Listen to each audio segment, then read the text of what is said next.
একজন সাহাবী ছিলেন খুব কালো মানুষ, হাবশী গোলাম ছিলেন, গোলাম যাদা গোলাম ছিলেন, নাম তার হলো বেলাল বিন রাবাহ রাদিয়াল্লাহু তাআলা আনহু। দূরের মানুষ, আফ্রিকান নিগ্র কালো মানুষ। এই গত রমজানে আমি ওমরা করতে গিয়েছিলাম। ওমরা করতে গিয়ে আমার এক বন্ধু গাড়িতে চড়ে যখন মক্কা নগরী ঘোরাচ্ছিলেন, একটা ফাঁকা জায়গা দেখতে পেলাম। ওই ফাঁকা জায়গাটা সামনে যখন গাড়িটা ব্রেক করে ফেললো, আমি বন্ধুকে বললাম, বন্ধু ফাঁকা জায়গায় ব্রেক দিলেন কেন, কি হয়েছে এই জায়গাটার ঐতিহাসিক তথ্যগুলো কি আপনি আমাকে বলেন। সঙ্গে সঙ্গে বন্ধু বলতেছে, বন্ধু এই ফাঁকা জায়গাটা এখনো পড়ে আছে, এই জায়গার একটা বিশাল ইতিহাস জড়িত আছে। কি? প্রত্যেকটা দিন বেলালকে তার মনিব এই জায়গায় নিয়ে এসে চিৎকার উপর করে শুয়ে রেখে উপরে পাথর চেপে দিয়ে রাখতো। তো সাইয়েদনা বেলালকে ওই মক্কার কুরাইশরা, মক্কার নেতারা তাকে চিৎ করে শুয়ে রাখার মূল কারণ কিন্তু একটাই ছিল। বেলাল শুধু বলেছিলেন, কোন আইন মানি না, কার আইন ছাড়া। আসতে বলবেন না, কার আইন ছাড়া। কোন বিধান মানি না, কার বিধান ছাড়া। আল্লাহর বিধান ছাড়া। মারতে মারতে ক্লান্ত হয়ে যেত তার মনিব, সে আর পারত না, তার হাত লেগে যেত, সে ক্লান্ত হয়ে পড়তো, মারতে মারতে তার মনিব উমাইয়া। কিন্তু একটাবারের জন্য বেলাল তার মুখ থেকে বলেন নাই যে আমি আল্লাহর নাম আর নেব না। আল্লাহু আকবার বলেন। শেষ পর্যন্ত বেলাল কি দুনিয়া থেকে বিদায়ের হুমকি পর্যন্ত দেওয়া হলো। সাইয়েদনা বেলাল সঙ্গে সঙ্গে বলে ফেললেন, শোনো আমার মনিব উমাইয়া, আমি হাসতে হাসতে দুনিয়া থেকে বিদায় নিয়ে নেব, কিন্তু আল্লাহর পথ থেকে আমি এক চুল পরিমাণ নড়ব না। এক পর্যায়ে দেখা গেল সাইয়েদনা বেলালের মুখের ভিতরে বাম হাত ঢুকায় দিয়েছে উমাইয়া। ঢুকায় দিয়া বাম হাত টান মেরে বের করে সেই জিহ্বার ভিতরে বাবলা গাছের শক্ত কাটা জিহ্বার ভিতরে ঢুকায় দিয়েছে। ফিনকি দিয়ে রক্ত পড়া শুরু হয়ে গেছে। বলতেছে, বেলাল তোর জিহ্বা বন্ধ করে দিলাম, তুই এখন আল্লাহর জিকিরটা করবি কেমনে? সঙ্গে সঙ্গে বেলাল নখটা উঁচু করে বলতেছেন, ইশারা দিয়ে বলছেন, তুমি আমার জিহ্বা বন্ধ করতে পারো, কিন্তু আমার দিলের মধ্যে আমি আমার আল্লাহর নাম অঙ্কন করে নিয়েছি। জোরে বলি সুবহানাল্লাহ। সেই সাইয়েদনা বেলাল কি মুক্ত করার জন্য আমার নবীজি বলছেন, আবু বকর আল্লাহ তোমাকে প্রচুর সম্পদ দান করেছেন, যাও আমার বেলালকে মুক্ত করে আনো, আল্লাহ তোমার জন্য জান্নাত খুলে দিবেন। সাইয়েদনা বেলালকে মুক্ত করার জন্য ধনী ধনী সাহাবী আবু বকর সিদ্দিক রাদিয়াল্লাহু তাআলা তিনি চলে আসলেন। মুনিবের সামনে স্বর্ণ মুদ্রা নিক্ষেপ করে দিয়া বললেন, বেলালকে মুক্ত করার জন্য যা লাগবে আমি তাই দেব, কারণ আমি জান্নাতটা কিনে নিতে চাই। বেলালকে মুক্ত করে এনে নবীর সামনে মক্কার মাটিতে নবীর সামনে যখন হাজির করা হলো, নবীজি তার আপাদ মস্তক মাথা থেকে পা পর্যন্ত দেখে দেখে চোখের পানি আটকাতে না পেরে কেঁদে কেঁদে বলছেন, বেলাল, ওরে বেলাল, তোর দেহ থেকে যে রক্তটা ঝরেছে, জেনে রাখবি বেলাল, বেশি দিন দূরে নয়, এই জমিনে একদিন আল্লাহর দিন কায়েম হয়ে যাবে। যেরকম সুবহানাল্লাহ। খুব বেশি দিন লাগে নাই, আমার নবীজি এই রক্তে ঝরানো ইসলাম, সাহাবে কেরামের ত্যাগ তিতিক্ষার ফলাফল কত সুন্দর দেখেন। আমার নবীজি ওই মক্কার মাটিতে কালিমার দাওয়াত দিতে গিয়ে সুন্দর চরিত্র উপহার দিয়েছেন। আমার নবীর বিরুদ্ধে কেউ মিথ্যাবাদী রিপোর্ট কেউ দিয়েছে নাকি? সম্পদকে আত্মের সম্পদকে, মানুষের সম্পদকে লুটপাট করে নেওয়ার কোন রেকর্ড কেউ দিতে পারে নাই। আমার নবীজির বিরুদ্ধে কেউ জেনার অভিযোগও দিতে পারে নাই। আমার নবীজি মিথ্যার নবীর বিরুদ্ধে মিথ্যা অপবাদ কেউ দিতে পারে নাই। চরিত্রের কোনো কালিমা লেপন করতে পারে নাই। নবীর বিরুদ্ধে তাদের একটাই কথা ছিল, সেটা হলো মুহাম্মদ কেন সুদের বিরুদ্ধে কথা বলে, মুহাম্মদ কেন জেনার বিরুদ্ধে কথা বলে, মুহাম্মদ কেন ঘুষের বিরুদ্ধে কথা বলে, মুহাম্মদ কেন এই সমস্ত বিষয়গুলোর বিরুদ্ধে কথা বলে। রাসূল শুধু বলেছেন, এই জমিনটা যিনি বানিয়েছেন, এই জমিনের যিনি সৃষ্টিকারী, তার বিধানটাই চলবে। এই কথাটাই তাদের কাছে অপরাধ মনে হয়েছে। রাসূলকে দুনিয়া থেকে বিদায়ের ষড়যন্ত্র পর্যন্ত করা হয়েছে, রাসূলকে হত্যার পরিকল্পনা করা হয়েছে, রাসূলকে দুনিয়া থেকে নিশ্চিহ্ন করার জন্য সমস্ত মাস্টার প্ল্যান পর্যন্ত করা হয়েছে। কে না জানেন এই সমস্ত কথাগুলো? আমার নবীজি সবচেয়ে বেশি মার খেয়েছেন তায়েফের ময়দানে কথা সবার জানা আছে। রাসূল মার খেয়েছেন মক্কার মাটিতে, রাসূল আবু জেহেল দ্বারা আক্রান্ত হয়েছেন। রাসূলকে দুনিয়া থেকে বিদায় করার জন্য বহু মাস্টার প্ল্যান করা হয়েছে। শেষ পর্যন্ত আল্লাহ তাআলা বলছেন, হে রাসূল, মক্কায় আপনার আর থাকা হবে না, আপনাকে হিজরত করতে হবে। কারণ ইব্রাহিম আলাইহিস সালাম তিনি হিজরত করেছেন, এই পন্থা আপনাকে অবলম্বন করতে হবে। সাহাবায়ে কেরামকে নিয়ে ওই মক্কার মাটি থেকে তিনি বের হচ্ছেন, কিন্তু তিনি যখন বের হন তিনি সম্পূর্ণ একা ঘর থেকে বের হন। দিনের বেলা নয়, রাতের আধারে গোপনে গোপনে সবার চক্ষু আড়াল করে বিশ্বনবীর মতো মানুষ, যার সম্মান যার মর্যাদা আল্লাহর পরে, সে রাসূলকে ঘর থেকে বের হতে হচ্ছে। ঘর থেকে বের হলেন, ঘর থেকে বের হয়ে আবু বকরকে সঙ্গে করে মক্কা থেকে মদিনার দিকে রওনা করলেন। মদিনায় তিনি দাওয়াতি কাজ শুরু করলেন। সেই দাওয়াতি কাজ করতে নিয়ে একটি বছর যেতে না যেতেই বদর যুদ্ধের ডাক চলে এলো। ওই মক্কার কুরাইশরা তারা বিশাল বড় প্ল্যান নিয়ে হাতের মধ্যে নিয়ে তারা পরিকল্পনা নিয়ে ভাবলো, মুহাম্মদকে যদি আমরা হাতছাড়া করে ফেলি, সে আমাদের উপরে হামলা করে সবকিছু দখল করে নেবে, মুহাম্মদকে আমরা মদিনায় গিয়ে মেরে ফেলবো। তারা করলো কি, মদিনার ইহুদিদের সঙ্গে যোগসাজশ করলো, মুনাফিকদের সঙ্গে যোগসাজশ করলো। মুনাফিক কিন্তু আমাদের সমাজেও আছে, আসতে কয়। মুনাফিক কারা? মুনাফিক কি বেনামাজি? মুনাফিক কিন্তু নামাজও পড়ে। শেষ কাতার না প্রথম কাতার? আসতে বলুন। মুনাফিক নামাজ পড়ে শেষ কাতার না প্রথম কাতার?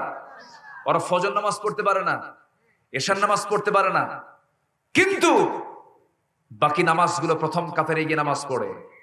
চেহারা তো জিব্রাইল ফেল, আছে না?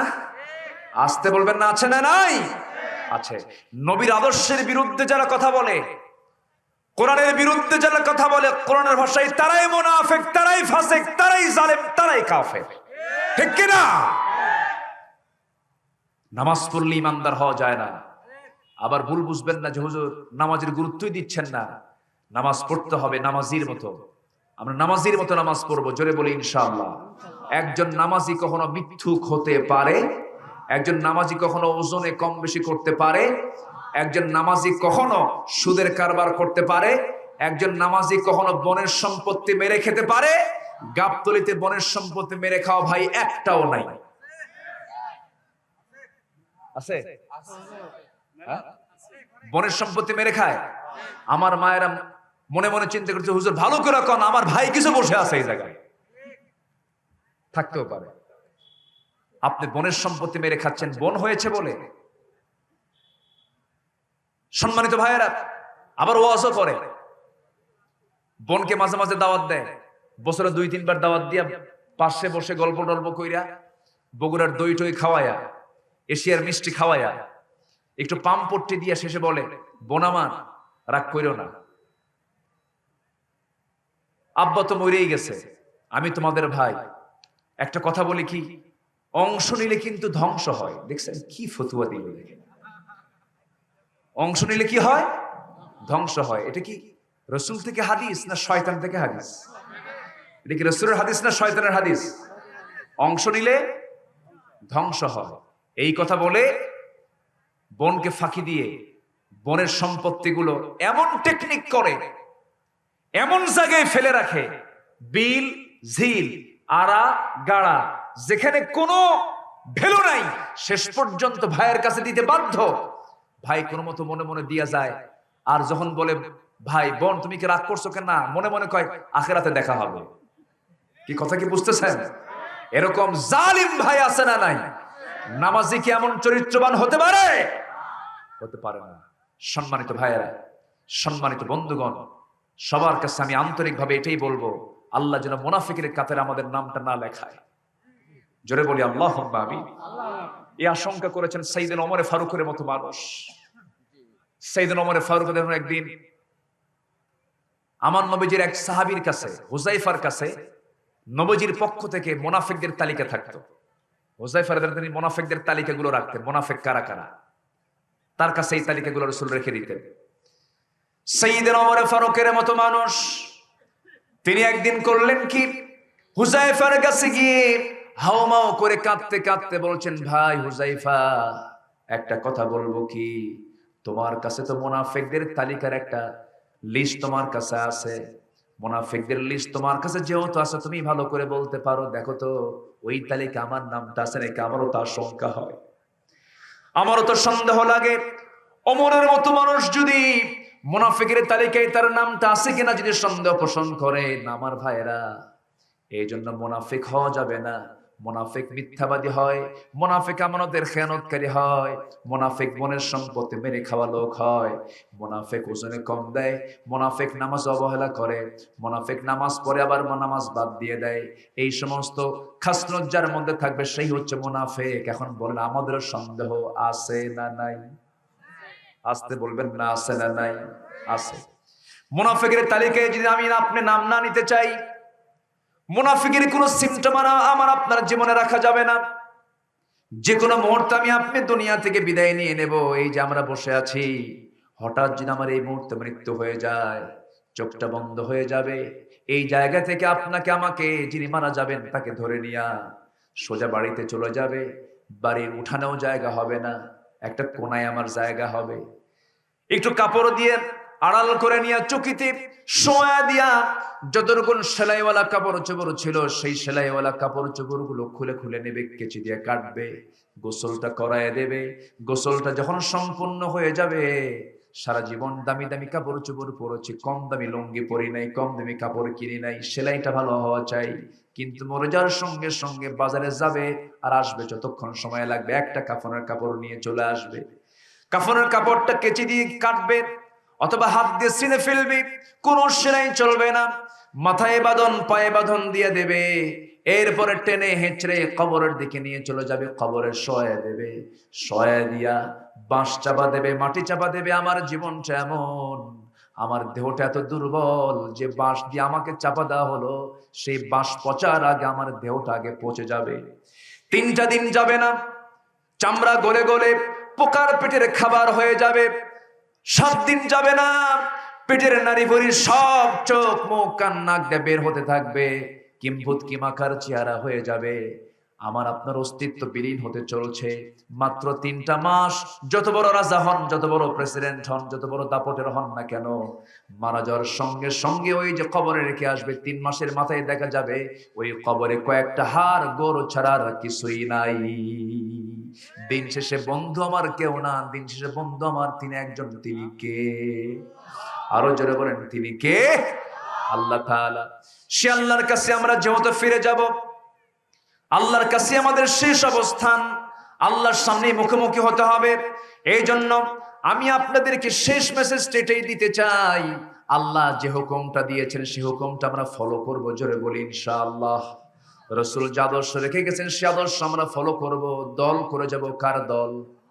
আসতে বলবেন না, কার দল? সেই নেতাকে মানবো যে নেতার দিকে তাকালে নবীর কথা মনে হয়ে যায়, যে দলে নামাজের কথা নাই, যে দলে ইসলামের কথা নাই, যে দলের নেতাগুলো নামাজ পড়ে না, যে দলের নেতাগুলো নারী নিয়ে বসে থাকে, যে দলের নেতাগুলো মদের বোতল নিয়ে বসে থাকে, ওই সমস্ত নেতৃত্বের মুখে আমরা জুতা মারি, জুতা মারি, জুতা মারি। দেখলাম বহু, আর দেখতে চাই না এই সমস্ত বেনামাজি নেতৃত্ব, আর দেখতে চাই না। সামনের নেতৃত্ব হবে কোরআনের নেতৃত্ব, ইসলামের নেতৃত্ব, দ্বীনের নেতৃত্ব, আলেমদের নেতৃত্ব। রাজি আছেন কারা কারা? হাত উঁচু করে দেখান মুসলমান।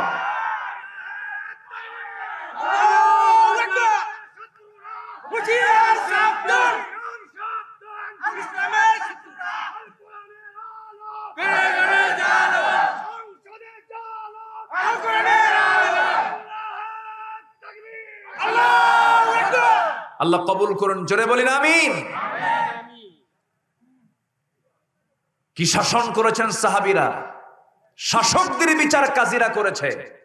আর এখন বিচারক যদি বিচারে যদি একটু এলোমেলো, তাদের কাছে মনে হয় বিচারককে পাগল বানায় দেশ থেকে ছাড়া করে। আস্তে কোন করে, জোরে কোন, ঠিক কিনা? ওমরের কথা বলছিলাম, সাইয়েদনা ওমর ফারুক অর্ধ দুনিয়ার শাসনকর্তা। সেই সময় একটা অঞ্চলের কাজী হলো কাজী শুরাইহ ইবনুল হারিস আল কিন্দি রাহমাতুল্লাহ আলাইহি।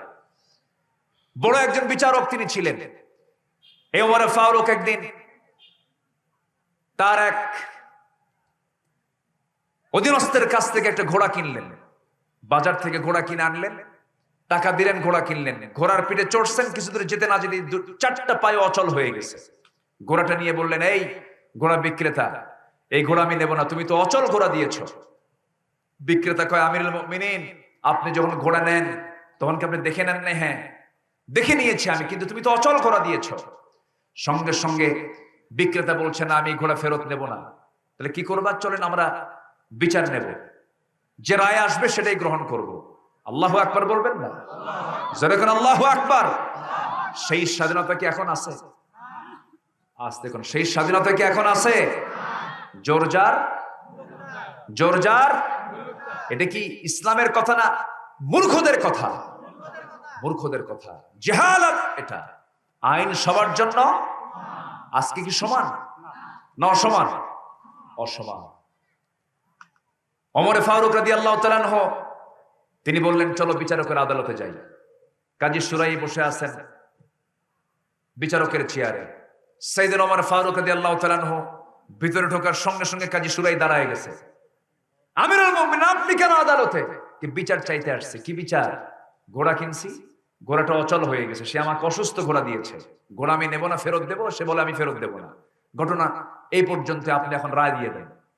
কাজী সুরাই বলছেন, আমিরুল মুমিনিন, আমি উভয় পক্ষের কথা শুনে এটাই ফয়সালা দিচ্ছি, আপনি এখন সুস্থ আছেন, 5 মিনিট পর সুস্থ থাকবেন, তার গ্যারান্টি কি? গ্যারান্টি নাই। ঘোড়া যখন আপনার হাতে যখন হস্তান্তর করেছে তখন ঘোড়া সুস্থ ছিল, আপনার হাতে আসার পর ঘোড়া অসুস্থ হয়ে গেছে, এটার অপরাধ ঘোড়া বিক্রেতার নয়, আপনি অপরাধ তার উপরে চাপাতে পারবেন না।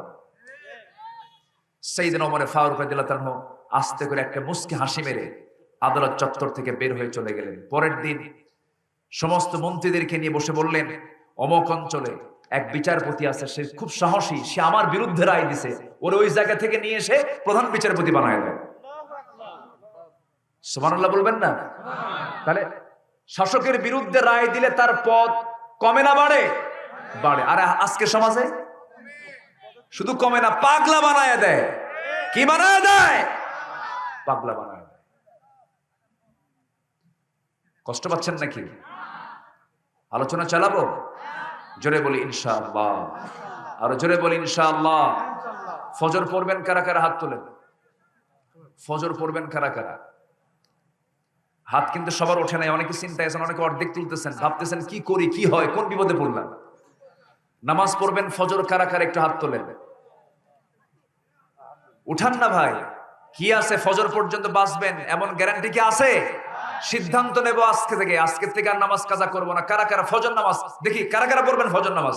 চিৎকার মেরে বলি, ইয়া আল্লাহ, আমাদেরকে ফজর, জোহর, আসর, মাগরিব, এশা 5 ওয়াক্ত সালাত আদায় করার তৌফিক তুমি আল্লাহ দিয়া দাও। জোরে বলি আমিন। আরো জোরে বলি আমিন। আরো জোরে বলি আমিন। রাগ করলেন মনে হয়? রাগ করেছেন? নামাজ পড়লে উপকার কার? কি আল্লাহর কোনো যায় আসে এখানে? আল্লাহ খুশি হবে এই তো। কিন্তু যা সুযোগ সুবিধা ভোগ করবে আল্লাহ না বান্দা? জান্নাত আছে না নাই? জান্নাত কোথায়? গাবতলী। জান্নাত কোথায় আছে বলেন? আল্লাহর বাড়ির কাছে। জোরে কোন সুবহানাল্লাহ। আল্লাহর বাড়ি আছে না নাই? আল্লাহর বাড়ি কোথায়? আল্লাহর চেয়ার কোথায় বলেন? ওয়াসিআ কুরসিয়ুহুস সামাওয়াতি ওয়াল আরদ। আল্লাহ তাআলার আরশ আজিমটা হলো 7 আসমানের উপরে। আল্লাহু আকবার বলেন। সে আসমান আছে না নাই? সে আরশ আজিম আছে না নাই? সে আরশ আজিমের পাশেই হলো জান্নাত। জোরে কোন সুবহানাল্লাহ। কোন বিমানে টিকিট কাটবেন বলেন? বলেন কোন বিমানের টিকিট? আপনি আমেরিকা যাবেন, টিকিট পাওয়া যাবে। আপনি ইংল্যান্ডে যাবেন, টিকিট পাওয়া যাবে। আপনি সৌদি যাবেন, টিকিট পাওয়া যাবে।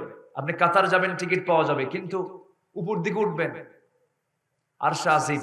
এই আরশ আজিমের মেহমান হয়েছেন শুধু এ পর্যন্ত একজন মানুষ। তিনি কে? আস্তে কোন কেন? মুহাম্মদ সাল্লাল্লাহু মুহাম্মদ সাল্লাল্লাহু। আল্লাহ তাআলা তাকে কি সম্মান দিয়েছেন, কি মর্যাদা দিয়েছেন আল্লাহ তাআলা তাকে। মক্কার মানুষ যখন রাসূলকে গালি দিচ্ছে, বলতেছে পাগল, লেস কাটা, সন্তান নাই, ছেলে নাই, নির্বংশ। বাকপটু, কবি,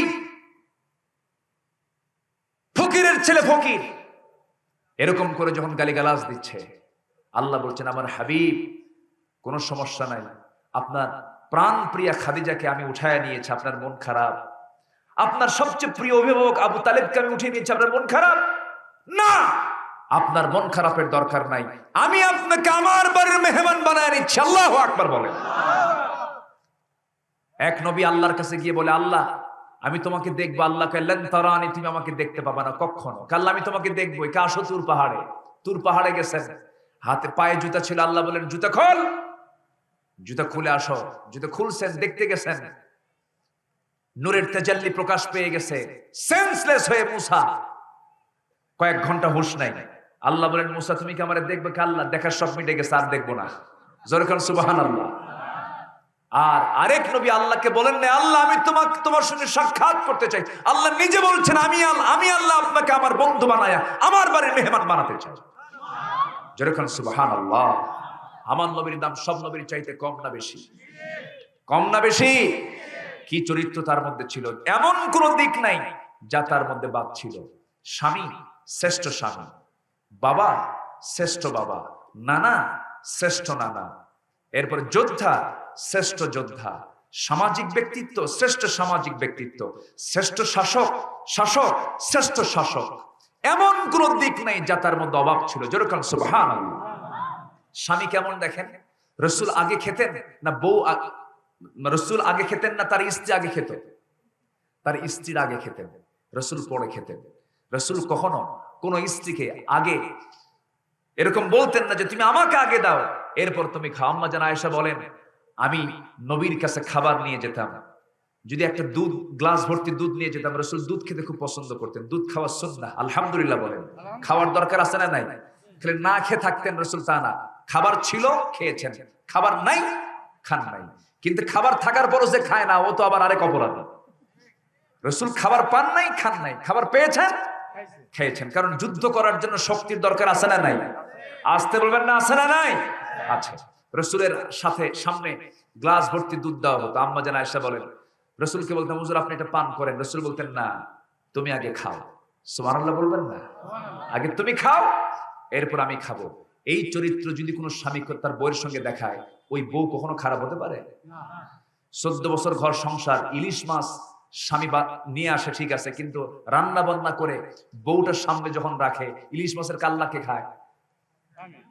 দেখছেন কয় কেন কে খায়? খান স্বামী খায়। আমার মায়ের আজকে খুব খুশি, হুজুর ভালো করে কন, 19 বছরের সংসার কোনোদিন ইলিশের কাল্লা পাই নাই। আমার রাসূল ভালো অংশটুকু স্ত্রীর জন্য বরাদ্দ করতেন। সুবহানাল্লাহ বলবেন না? শরীর থেকে সবচেয়ে বেশি রক্ত যায় কার? মায়ের রক্ত যায় না? আল্লাহু আকবার বলবেন না? কার রক্ত বেশি যায়? মায়ের রক্ত বেশি যায়। আমার নবীজি মাদেরকে দাম দিয়েছেন। রাসূল বলেছেন মার পায়ের নিচে জান্নাত। যদি কোনো স্ত্রী বলে আমার স্বামী ভালো, আল্লাহ বলবেন ওই বান্দাটা আমার ভালো। আমরা সার্টিফিকেট নিতে চাই পীরের কাছে নয়, আমরা সার্টিফিকেট নিতে চাই চেয়ারম্যানের কাছে নয়, আমরা সার্টিফিকেট নিতে চাই দুনিয়ার কোনো মেম্বারের কাছে নয়, এমপির কাছে নয়, মন্ত্রীর কাছে নয়। আমরা 1 নাম্বার সার্টিফিকেট নেব আমরা আমাদের স্ব স্ত্রীর কাছে। আসতে কন কেন? স্ত্রী জানে আমার স্বামী কত নাম্বার লুচ্চা। কি আসতে কন কেন? স্ত্রী জানে স্ত্রী সবকিছু বলতে পারে। আমার নবীজি স্ত্রীর কাছ থেকে সার্টিফিকেট নিয়েছেন। সিরাতের মাসে নবীজির জন্মের মৃত্যুর মাসে একটু কথাগুলো না বললে কেমন হয়? লাকাদ কানা লাকুম ফি রাসূলিল্লাহি উসওয়াতুন হাসানা। আমার নবীজির সামনে 4 স্ত্রী বসে আছেন। 1 স্ত্রী পালা সহজ না? 4 স্ত্রী পালা সহজ? 1 স্ত্রী সহজ, 4 স্ত্রী কঠিন ব্যাপার। এটা কিন্তু কন্ট্রোল করা দারুণ কঠিন ব্যাপার। মেয়েরা কিন্তু সোজা হারের সৃষ্টি নয়, মেয়েরা হলো বাঁকা হারের সৃষ্টি। কি হারে বলেন? বাঁকা হারের সৃষ্টি। তারা একটু বাঁকা প্রবণ হয়, কিন্তু একটু পাম মারলে পরে আবার সোজা হয়ে যায়। আলহামদুলিল্লাহ। এখন ক্ষমতায় আছে পাম মারা লোক, ঠিক আছে না? যত পাম দেখেন না সংসদে খেলে পাম মারে, খেলে পাম চল। আমার ভাইরা যত পাম মারবেন তত খুশি হয় তারা।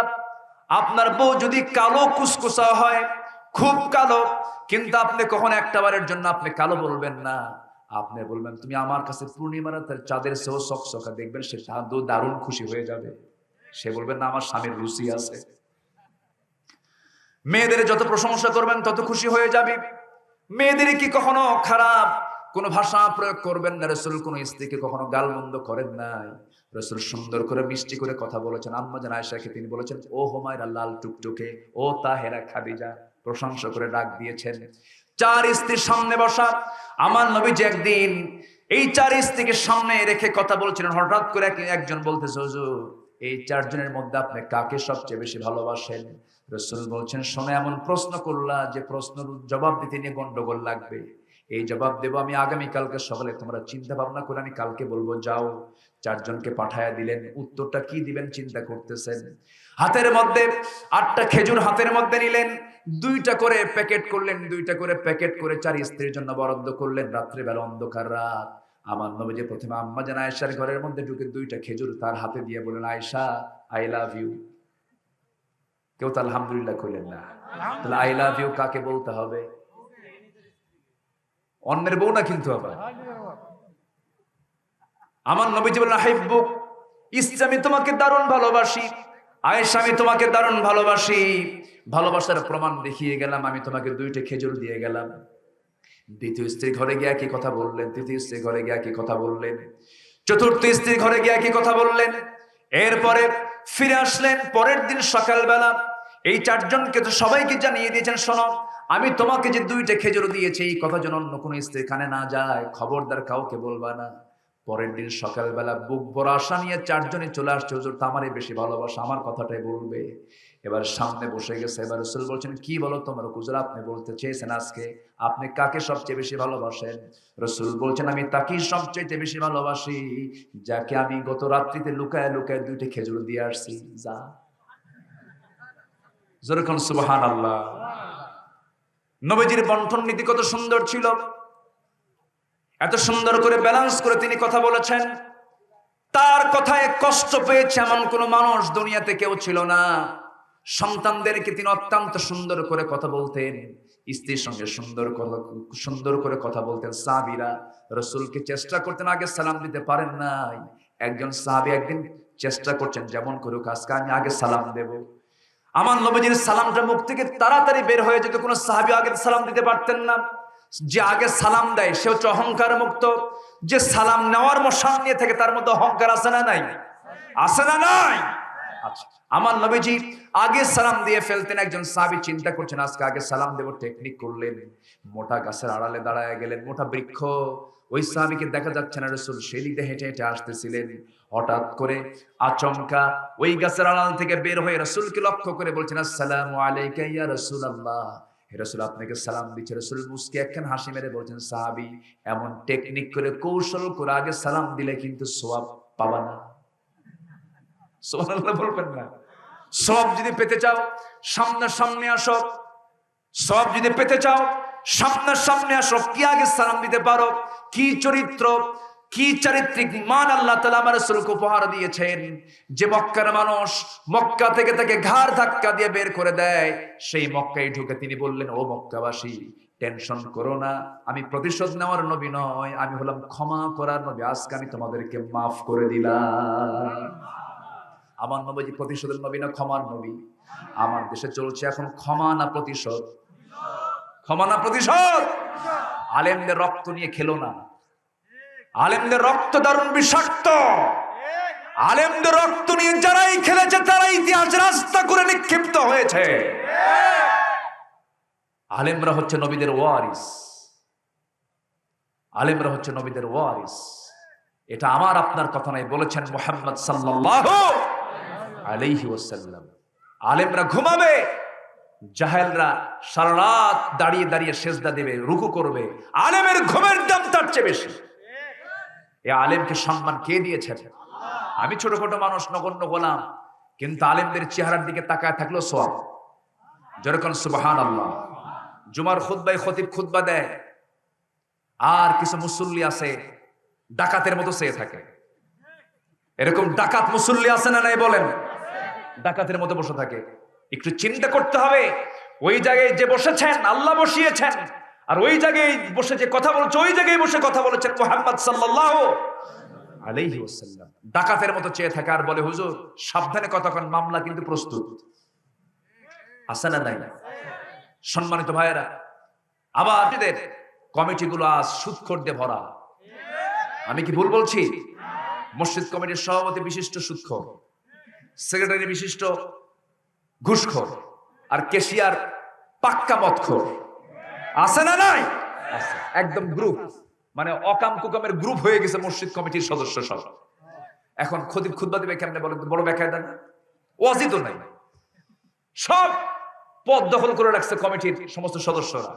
এখন হঠাৎ করে হুজুর খতিব সাহেব খুতবা দিতে নিয়ে হঠাৎ করে একটা আয়াত বের হইছে, লা তাকুলুর রিবা আদআফা মুদাআফা, তোমরা চক্রাকারে সুদের কারবার করো না। এই কথা বলাও সারা সুদখোরের দিকে তার নজর গেছে।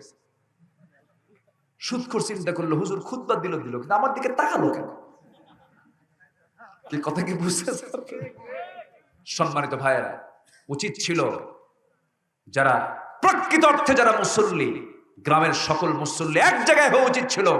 ওই সমস্ত সুদখোর, মদখোর, জিনাকারদের মসজিদ কমিটি ওই সমস্ত মেম্বার থেকে ঘাট ধরে বের করে দেওয়া, ঠিক কিনা? জাগবেন কোন দিন? কোন দিন কথা বলবেন? কোন দিন কথা বলবেন? কথা বলার দরকার আছে না নাই? কথা বলার দরকার আছে না নাই? যে ইমানদার অন্যায়ের বিরুদ্ধে কথা বলে না, সে ইমানদার হতে পারে না। ইমানদার সবসময় অন্যায়ের জন্য প্রতিবাদী কণ্ঠ নিয়ে সামনে দাঁড়িয়ে যাবে।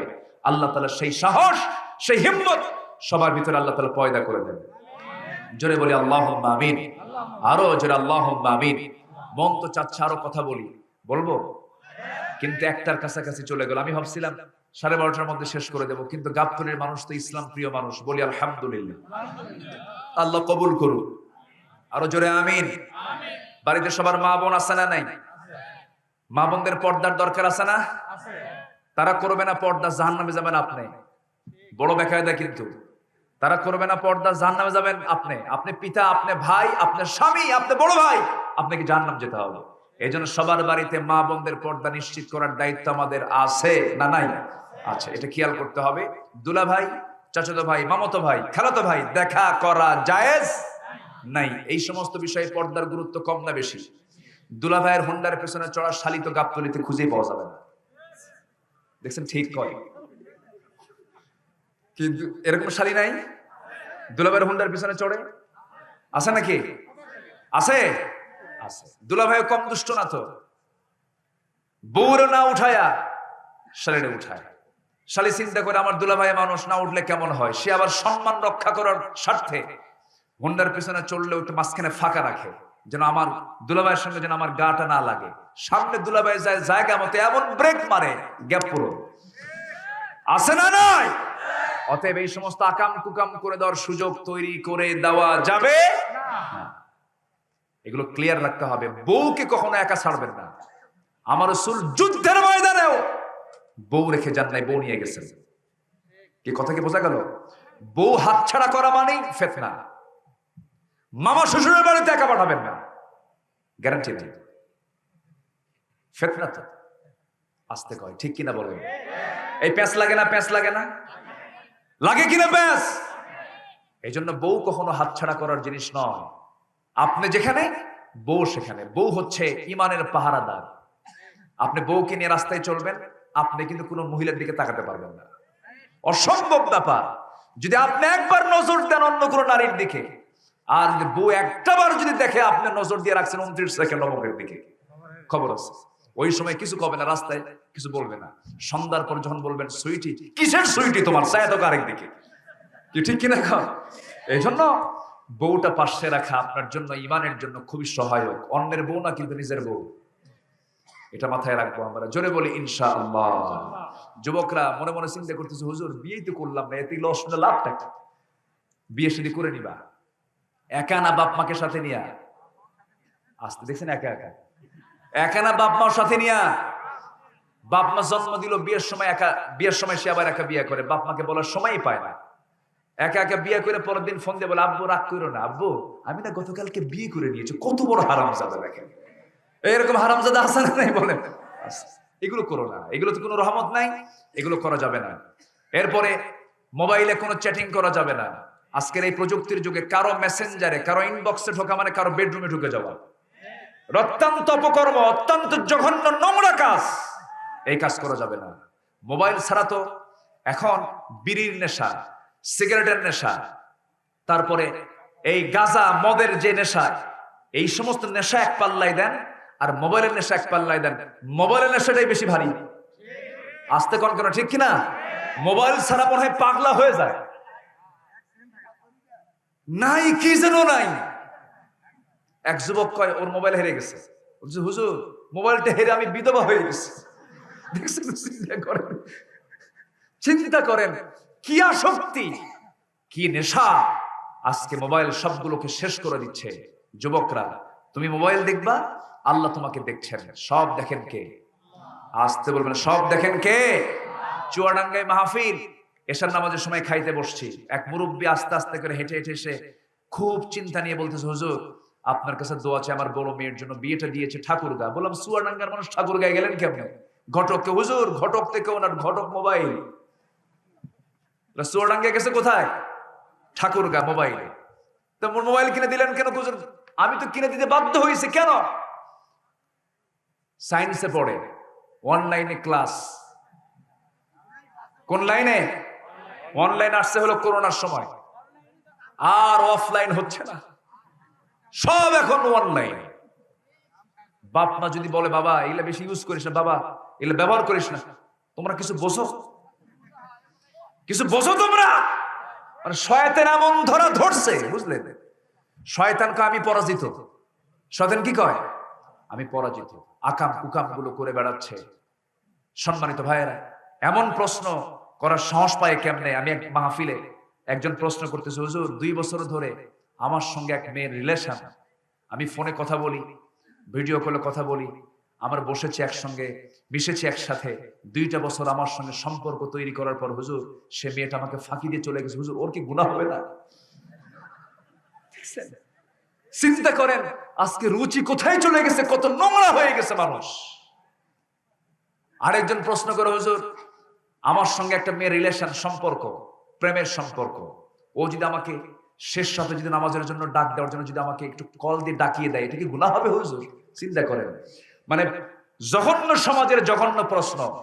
যুবকরা, এই সমস্ত বিষয়ে তোমরা পা দিও না। ধ্বংস সুনিশ্চিত। ভালো কিছু তুমি তালাশ করো, ভালো কিছু তুমি খোঁজার চেষ্টা করো। আল্লাহ যুবকদেরকে আব্দুল্লাহ বিন রাওহার সঙ্গে কবুল করুন। জোরে বলি আল্লাহুম্মা আমিন। আব্দুল্লাহ বিন রাওহা বিয়ের দুপুরবেলা বিয়ে করেছেন। বিকেল বেলা যুদ্ধের ডাক এসেছে। টকবগে সুন্দরী ষোড়শী স্ত্রী তার ঘরে, বৈধ স্ত্রী ঘরে, দুপুরবেলা যুদ্ধের ডাক, বিয়ে করেছেন, বিকেল বেলা যুদ্ধের ডাক এসেছে। বলা হলো আব্দুল্লাহ তুমি কি করবা? হুজুর আপনি বললে এক্ষুনি বিদায় নেব, যুদ্ধের ময়দানে চলে যাবো। না, নতুন বিয়ে হয়েছে, একটু সাক্ষাৎ করে আসো। হুজুর আপনি বললেন এজন্য যাচ্ছি, আপনি না বললে এখনই যুদ্ধে চলে যেতাম। যেরকম সুবহানাল্লাহ। জাফর যাও তুমি পরিবারের কাছ থেকে বিদায় নিয়ে আসো। হুজুর বিদায় নেওয়ার কোনো প্রয়োজন নাই, আমি এখনই প্রশ্ন না, যাও বিদায় নিয়ে আসো। জায়েদ যাও বিদায় নিয়ে আসো। হুজুর আমি আর কোথায় বিদায় নেব? আপনি আমার আব্বা, আর আয়েশা আমার আম্মা, আমার যাওয়ার কোনো দরকার না, আমি এখনই যুদ্ধের জন্য প্রস্তুতি নিচ্ছি। প্রস্তুতি নিলেন। জাফর বিন আবু তালিব চলে গেছেন বাড়িতে। বাড়িতে যাওয়ার পর স্ত্রী রান্না বান্না করে, ছোট্ট 2টা বাচ্চা, ফুটফুটে ছোট্ট কলিজার টুকরা সন্তান, এই বাচ্চাগুলোকে তিনি আস্তে করে কোলের মধ্যে নিলেন। কিছুদিন আগে তিনি আবিসিনিয়া থেকে হিজরত করে আসছেন। এক হিজরত আবিসিনিয়া থেকে এসেই ফিরেই মদিনায় ফিরেই যুদ্ধের ডাক চলে আসছে।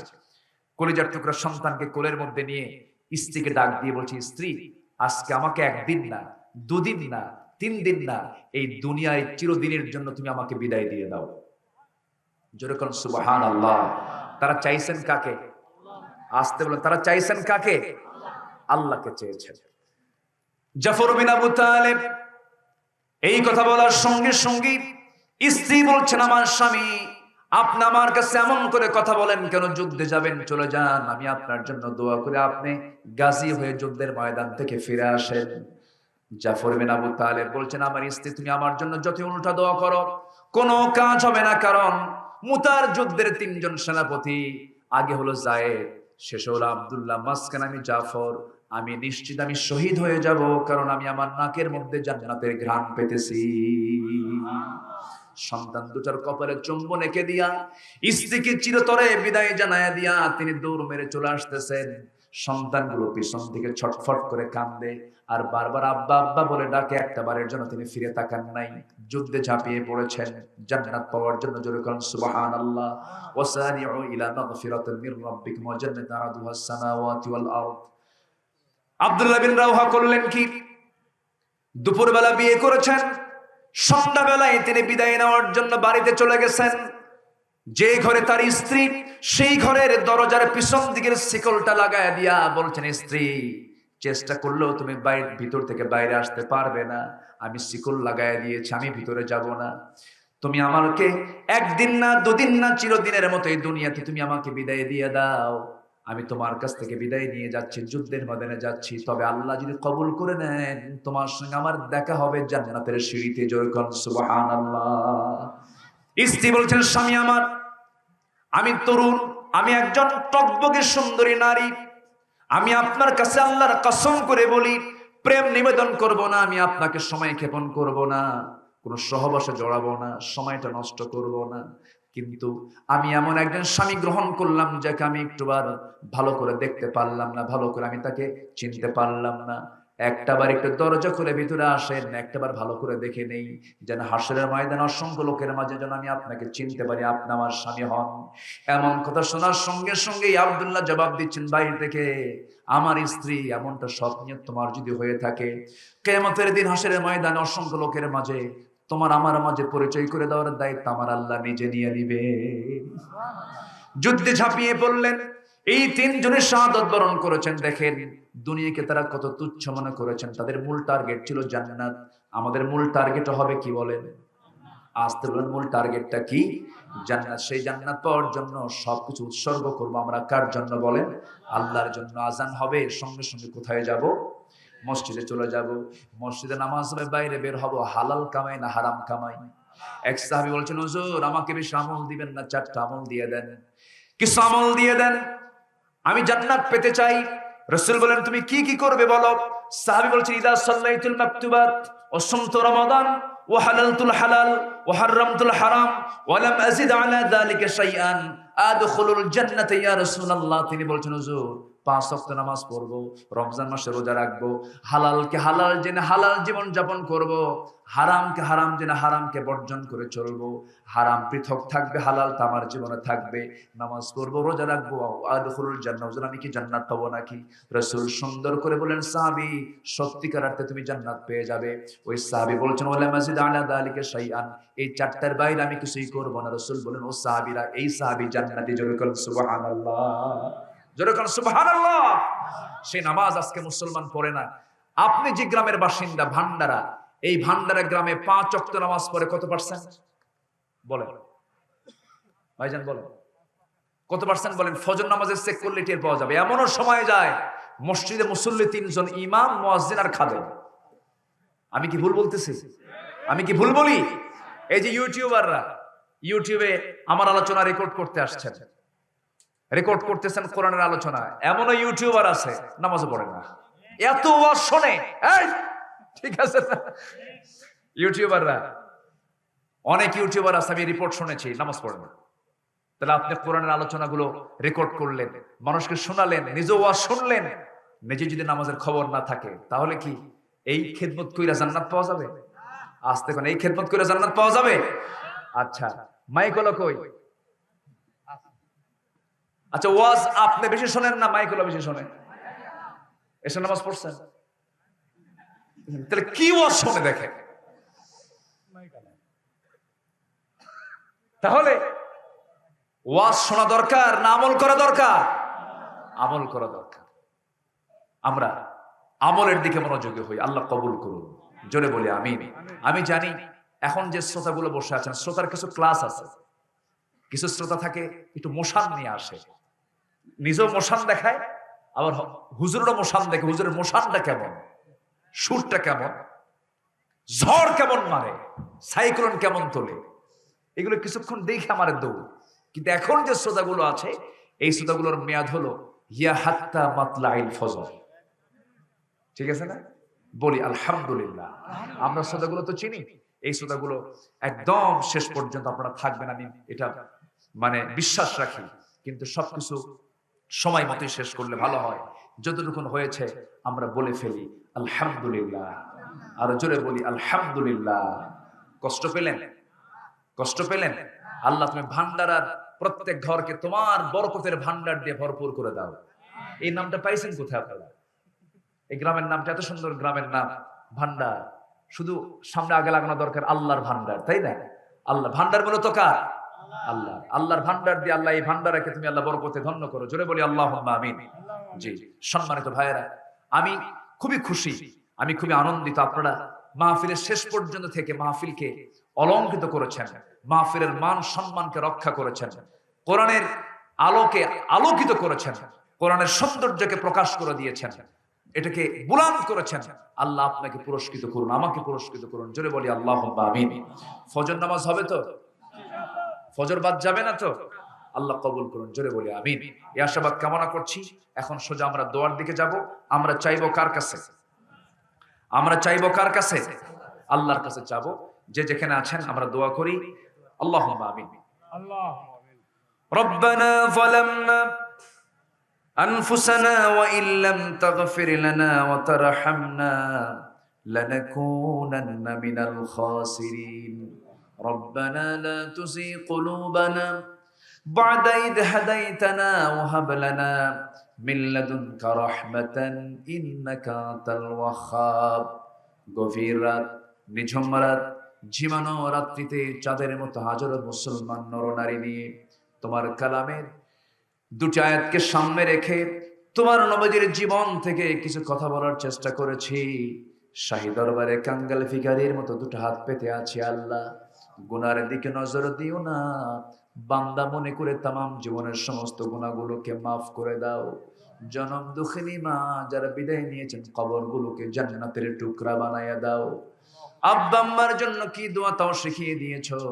সবাই দিল থেকে বলুন রব্বির হামহুমা কামা রব্বায়ানি সগীরা। রব্বির হামহুমা কামা রব্বায়ানি সগীরা। বিশেষ করে মাহফিলটার আয়োজন যারা করলেন, শোনার জন্য যারা আসলেন, বিনিময়ে কিয়ামতের কঠিন ময়দান যেদিন কেউ কাউকে চিনবে না, এমনকি মা সন্তানকে পর্যন্ত স্বীকার করে বসবে, সেই কঠিন মুসিবতের দিন এই মাহফিল সবার জন্য নাজাতের মাধ্যম বানায় দিও আল্লাহ। তোমার বান্দাগুলো এত রাত ধরে 1:30 বেজে যাচ্ছে, তোমার বান্দাগুলো মাটিতে বসে বসে ঘুমটাকে মাইনাস করে তোমার কালাম থেকে কিছু আলোচনা শুনলো। তোমার বান্দাদের মনের খবর তুমি আল্লাহ জানো। তোমার বান্দাদের মনের সমস্ত নেক নিয়তকে তুমি আল্লাহ দয়া করে মঞ্জুর করে নাও। যে ঘরে ছেলে নাই ছেলে দাও, যে ঘরে মেয়ে নাই মেয়ে দাও। নিঃসন্তানী মাকে সন্তান দিয়া কোলটাকে ভরাইয়া দাও। ব্যবসায় ঘাটতি বরকত দিয়া দাও। পরিবার অশান্তি শান্তি দিয়া দাও। সন্তানগুলো অবাধ্য অনুগত করে দাও। পরিবারগুলোকে জান্নাতের টুকরা বানাইয়া দাও। আয় আল্লাহ তাআলা আমার সঙ্গে আমিন আমিন যারা করছেন, কার মনে কোন আশা তুমি আল্লাহ ভালো করে জানো। পরীক্ষার্থী কামিয়াবি দিয়ে দাও, অসুস্থকে সুস্থ করে দাও, ঋণগ্রস্তকে ঋণ মুক্ত হওয়ার তৌফিক দিয়ে দাও। আয় আল্লাহ তাআলা এই ভান্ডারা গ্রামের প্রত্যেকটা ঘরকে তুমি আল্লাহ দিনের জন্য কবুল করে নাও। কোরআনের দুর্গ, ইসলামের দুর্গ বানায় নাও। আয় আল্লাহ তাআলা যুব সমাজ তারা নাটক দেয় নাই, সিনেমা দেয় নাই, অন্য কোনো খারাপ কোনো আয়োজন করো নাই, তারা কোরআনের ফুল বাগান সাজিয়েছে। ভান্ডারের যুবক সমাজদেরকে তুমি আল্লাহ দয়া করে কবুল আর মঞ্জুর করে নাও। আয় আল্লাহ তাআলা আমার ডানে বামে সামনে পিছনে যত ভাই হাত তুলেছেন, আড়ালে যত মা বোন হাত তুলেছেন, যার যা প্রার্থনা তুমি আল্লাহ দয়া করে মঞ্জুর করে নাও। এই দুনিয়া থেকে কোন দিন বিদায় হব জানি না, ডান হাতে আমলনামা না আসা পর্যন্ত মরণ দিও না। নবী আমার ৬০০০ মাইল দূরে শুয়ে আছে সোনার মদিনায়। অনেকে যেতে চায় যেতে পারে না রে, অন্তত জীবনে একটা বার যাওয়ার তৌফিক তুমি আল্লাহ দিয়া দাও। যে নবী আমার উম্মতি উম্মতি বলে সারা জীবন কেঁদেছেন, যে নবীর সুপারিশ ছাড়া আমরা কেউ নাজাত পাবো না রে আল্লাহ, মেহেরবানি করে জীবনের চাইতে বেশি মহাব্বত করার তৌফিক আমাদের সবাইকে তুমি আল্লাহ দিয়া দাও। এমন ঈমান তুমি আমাদের মধ্যে পয়দা করে দাও কত স্বপ্ন জীবনে দেখলাম, আল্লাহ জীবন অন্তত একটাবার নবীকে দেখার তৌফিক দিয়ে দাও। দুনিয়া থেকে কোন দিন বিদায় হব জানি না রে, যখন মরে যাব স্ত্রী ভয়ে পালাবে, সন্তানগুলো কাঁদতে কাঁদতে পাগল হয়ে যাবে, আমার লাশটা টেনে হেঁচড়ে নিয়ে চলে যাবে রে, সন্তানগুলো কেঁদে কেঁদে অস্থির হয়ে যাবে রে, কবরে শোয়ায় দেবে, বাঁশ চাপা দেবে, মাটি চাপা দেবে রে, ওই সন্তানগুলো কবরে আমাকে রেখে আসবে।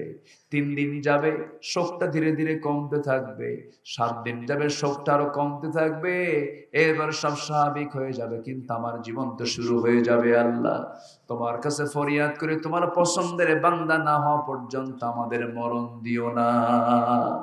আল্লাহ আমাদের আমলটাকে আমাদের হিসাবটাকে সহজ করে দিও। اللهم حاسبني حسابا يسيرا يا مقلب القلوب ثبت قلبي على دينك। যখন মরে যাব, মরণের সময় সবার জবানে জারি করে দিও লা ইলাহা ইল্লাল্লাহু মুহাম্মাদ।